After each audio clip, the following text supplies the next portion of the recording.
So there's 2 essays by me about Caleb and the alternate beginning. There's fan art. There are artistic renderings of the choosing ceremony bowls. There's a dauntless compound map, and there's an excerpt from the movie script. There's a lot of Divergent fan art out there, and it's really amazing to produce something that inspires people so much that they want to translate it into another medium. And this was a chance to kind of put a little spotlight on some of those people who have lended their generous creativity to this series, which is really fantastic, and I'm so happy that they get to be a part of it.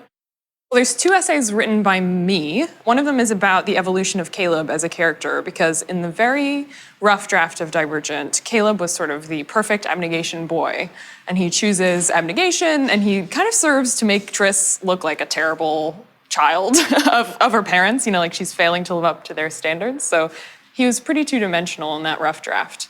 And so I talk about the decision to make him choose erudite and how that opened up the world a little bit more, and how it changed their sibling relationship. And he's like another foil for her in that he chooses the other path she could have taken. So the second essay is about the alternate beginning to Divergent. The very, very early draft of Divergent, which I call the proto-draft because it has very little to do with the draft I ultimately used as the rough draft, was written from Tobias's perspective.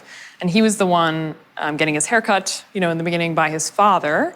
And I talk in the essay about the decision to change from Tobias as narrator to Tris, and the things I kept from that draft and the things I didn't keep and why, and then how Tobias's story grew from, that very small moment.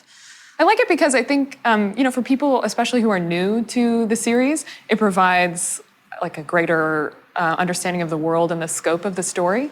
And so it's a really good introduction, I think, to the world if you've only seen the movie or if, you haven't been exposed to it at all.